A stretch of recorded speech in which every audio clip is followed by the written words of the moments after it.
What's up mga papi? Eto na naman tayo para sa isa na namang recap na pinamagatang Get Backers. Ang Get Backers ay isang nakakaakit na kwento na tumutok sa mga kakaibang pakikipagsapalaran ng dalawang katangi-tanging individual, si Banmido at si Ginji Amano. Tinatawag na Get Backers ang dalawa, at inaalok nila ang isang natatanging serbisyo ng pagbabalik ng anumang nawawalang o ninakaw na bagay mula sa kanilang mga kliyente. Pinapatakbo nila ang kanilang natatanging negosyo mula sa isang hindi gaanong kilalang bahagi ng Shinjuku, Tokyo, kung saan mayroon silang halos hindi matatalong porsyento ng tagumpay. Ang kalikasan ng kanilang trabaho ay patuloy na naglalagay sa kanila sa mga kakaibang at mapanganib na sitwasyon, dahil kinakailangan nilang mabawi ang anumang bagay mula sa nawawalang video game hanggang sa mga nawawalang bahagi ng isang nuclear na bomba. Ang mga iba't ibang misyong ito ay bumubuo sa gitna ng kwento, na madalas na inilalapat sa kanilang magulong personal na nakaraan at misteryosong ugnayan sa isang lugar na tinatawag na Infinity Fortress. Ang Infinity Fortress, kilala bilang Limitless Fortress sa bersyon nito sa Ingles na anime, ay isang malaking pagtitipon ng mga abandonadong at kinondena ng mga gusali na nagtagpo-tagpo upang lumikha ng isang hiwalay, sariling masustansyang tahanan. Nahahati ang fortress na ito sa tatlong natatanging sektor, Lower Town, ang Beltline, at ang Babylon City.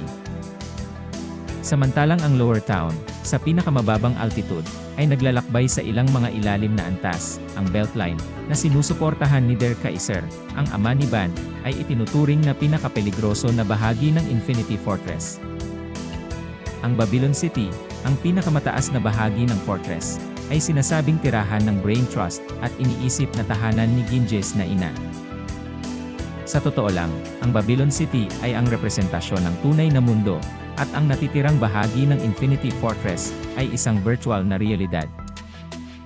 Ang pagpasok sa Babylon City ay eksklusibo lamang para sa mga nanalo sa Ogre Battle, at pagpasok, nakakakuha sila ng kakayahang baguhin ang mundo ayon sa kanilang mga hangarin.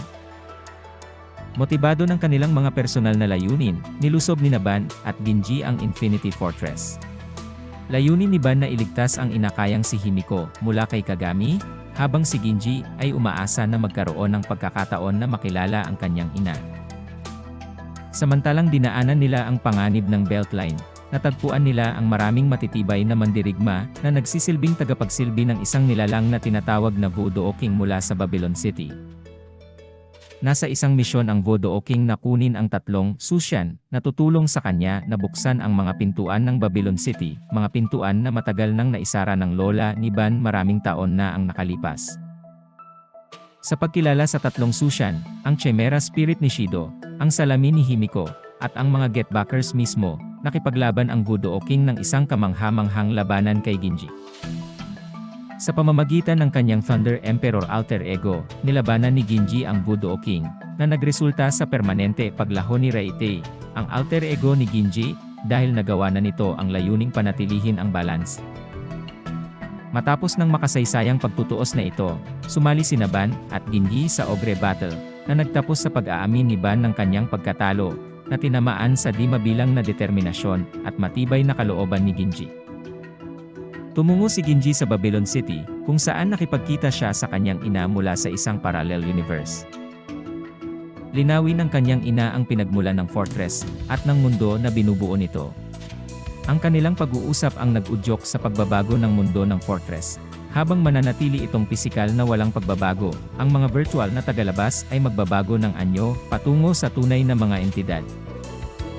Matapos ang kanilang paglalakbay sa fortress, muling ipinagpatuloy ni Ban at Ginji ang kanilang mga operasyon ng pagbabawi. Naisakatuparan na ang kwento, habang isinasagawa nila ang isang misyon na nagpapahiwatig sa potensyal na pagkikita ni Ban sa kanyang ina. Ang adaptasyon ng anime ng Get Backers ay malapit na katugma sa salaysay ng mga hanggang sa dulo ng unang season. Ang ikalawang season ay isang pagkakasunod-sunod ng mga standalone na episode na nakatuon sa mga misyon ng Get Backers, na naglalaman ng dalawang pangunahing mga story arcs. Nagwakas ang serye ng anim nang may bukas na katapusan, pagkatapos ng ikalawang RC. Ang Get Backers ay isang masalimuot na pagsasanib ng aksyon, supernatural na elemento, at mga kwento ng mga karakter na nagdadala sa mga manonood sa isang nakapagpapabilis na paglalakbay na puno ng mga misyon na nagpapakabong adrenalin, personal na kasaysayan, at misteryo ng Infinity Fortress. Ang malawak na hanay ng mga bagay na kanilang kinakailangang bawiin at ang komplikadong pag-uugnay ng kanilang mga nakaraan at kasalukuyan ay nagiging isang kahanga-hangang palabas o kaya isang nakakalibang na pagbasa, depende sa kung mas gusto mo ang anim o manga.